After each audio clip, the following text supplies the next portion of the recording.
What's going on, Facebook? DJ Frosty Freeze back in the building. What are we talking about today?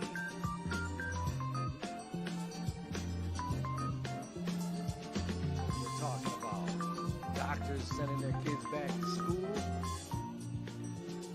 COVID troubles in Texas, and good old Ted Cruz. He believes he understands the grand master plan. Let's get into it. DJ Frosty Freeze. Let the attack begin.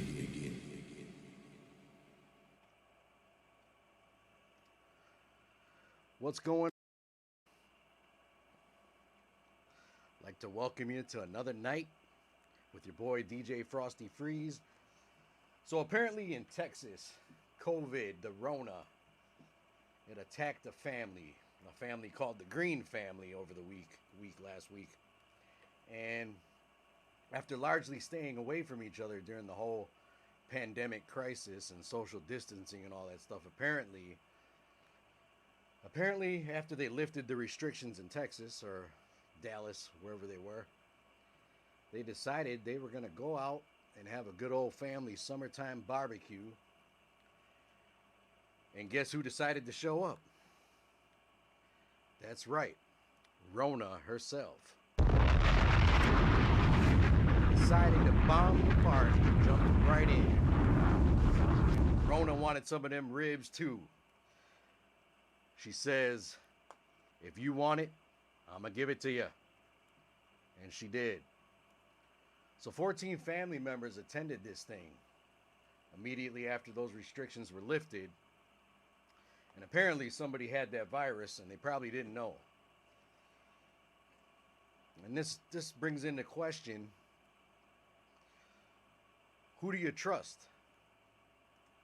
Who do you trust with the virus? Who do you know that you think you can trust? This family had 14 members gather in an outside environment, backyard barbecue. Everybody felt safe. They were all family members. They were all staying in touch. Everybody was supposed to be doing good. And somehow they passed the virus to each other. So, the question is, who do you trust? Well, that's the problem, I guess, right? When there's no strategy for everyone to follow, people will just start making up their own strategies.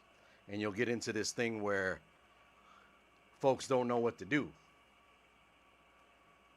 Appreciate it. Anyway, I know from my personal experience, I tend to question everybody that wants to come see me, or wherever I go, I kind of pay close attention to what's going on, and I got my reasons for that, and I ain't going to spend too much time on that tonight, what my personal situation is. I'll do that on another video, another podcast. But we're talking about this family in Texas, Dallas, Texas, the Green family. 14 members attended a barbecue. One of them was sick with the virus. Now, we know that they weren't taking it seriously, coming from the family representative's mouth. His name is Tony Green. He flat out admitted that he wasn't taking it seriously. He didn't believe it was as serious as the media was portraying. But if you know anything about that area in particular, they only get usually one news source out there, and the rest of them they kind of push to the side. But that's another story in itself. But the family decided to get together for a barbecue.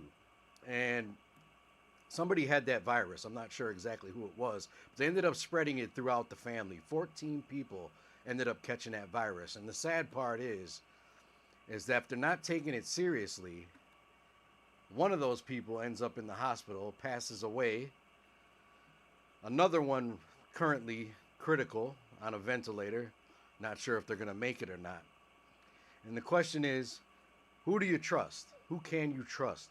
You have to be honest. The people have to be honest that want to come hang around you, that want to be around you. They have to know who's who, where they've been, who they've talked to, and treat it seriously, because the people that were at this barbecue, they didn't even know. They didn't even know they had it. They weren't showing any symptoms or anything like that. And they're just now starting to get severely sick with it. And this happened in June, I think June 12th, I believe. And here we are, almost a month later, and a bunch of the family members are pretty ill, pretty sick. Deathly sick, as a matter of fact.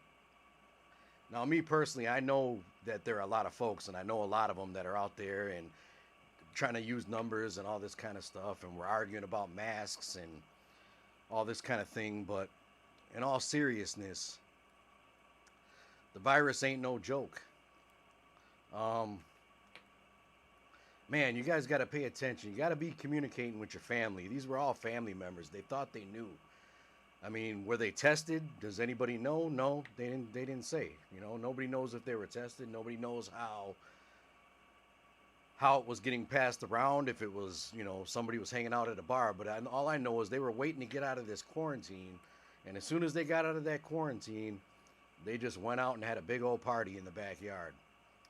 And that's the thing, you know, we feel safe. We're outside. We feel good. We're in the open. And we're still trying to figure out. I mean, the doctors are still trying to figure out how this thing is spreading. So with so much uncertainty out there, you got to be communicating with your family. You got to be communicating with your friends. And you got to be honest with each other. You got to know where people are going and who they're with. Because some people don't even know if they're carrying this thing and they're passing it on to people. And everybody's bodies are going to treat this thing differently. So you got to pay attention. What's going on, Dina? Karen, good to see you. Mike, good to see you. Mike Nichols, good to see you, buddy. I appreciate you guys stopping in. But I want you to know this virus is serious. And the guys in Texas, this Tony Green was admitting that he wasn't taking it serious. He didn't believe it was as serious as the media was portraying it.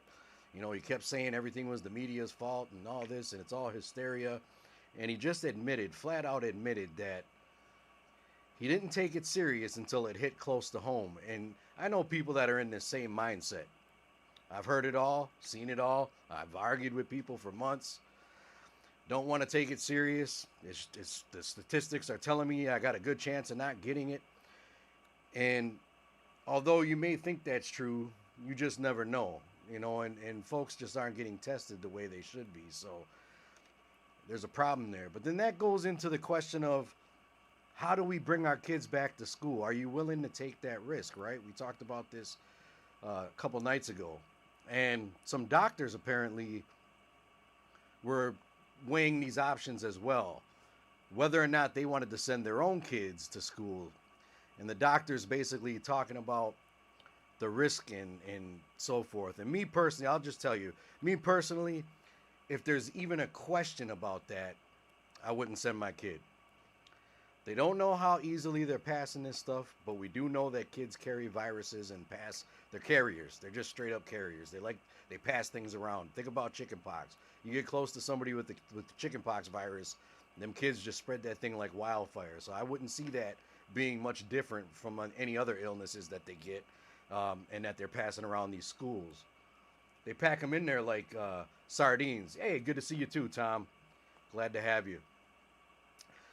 You know, I just don't see that. But the doctors are even questioning it. They're looking at it from a perspective of how prevalent it is within their area. So it's all over the place. Apparently 20 doctors were asked, would they send their children to school? Most of them were apprehensive because there's just not enough definitive information about that. So I can understand that.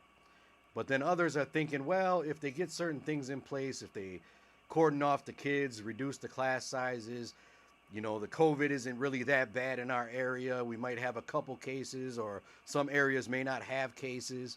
And I guess I can see that, you know, it's a case-by-case scenario. But if there was ever a question of whether or not the child could get this thing, and I go back to this family in Texas, and say they bring it home to somebody in Texas, and that person may not be showing symptoms, but they pass it on to the rest of the family, and now we got 2 dead and 1 critical, or 1 dead and 1 critical, and possibly more from just that one that one person that wanted to go out and have a good time with his family, and they were with their family. They weren't even out hanging out at a bar or anything like that. You know, they weren't hanging out at a bar, going to a movie. You know, they weren't even. They know exactly where it was spread. So things to think about. The coronavirus is real. It's not a joke. And my best friend growing up had just got out of the hospital. He spent a little over a week in the hospital, and he thought he was gonna die. Thank God he made it. But it's serious, you know. And he was one of those too that wasn't taking it too seriously, and he thought that, you know, it's not gonna hit me. You know, I'm outside, I work outside, everything's good. But he doesn't even know how he got it, and somehow he got it. He got sick. You know, he's diabetic, and he made it through, thankfully. But it was pretty close for him, and he was scared. You know, so I don't take it too lightly when things like this happen. I kind of watch where I am, and I try to do my part in staying away from people. So that's what's going on. The doctors are mixed. They have mixed reviews on that. But until they get some kind of definitive program set up, I don't think I'd be willing. I don't think there's no amount of money or any amount of money out there that would cause me to risk putting my children at stake, much less letting them have the opportunity to bring it home. So the least you can do, get the mask on. It's not a big deal. It's a mask. You wear it for a few hours or whenever you're out in public and you know you're going to be around other people, put the dang thing on, even if it's around family. You know, your family has to be honest with you, but come on, we all know our family members, right? So pay attention, you know, watch what's going on. Talk, communicate, let everybody know where they're going, where they've been, where they plan on going, so at least you can make the right decision for yourself. If they want to go out and do all that, you know, and they want to live recklessly, let them do that. Let them go out and be reckless. But at least tell somebody that you want to be reckless so you can make the right decisions for yourself. All right. Oh, man, we got some stuff for you today.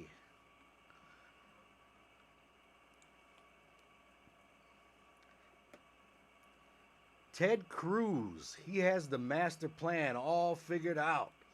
Good old Ted Cruz. Yeah, my man Ted. Raphael. He says he's got it all figured out. The Democrats have this grand master plan. They want to keep you out of the schools.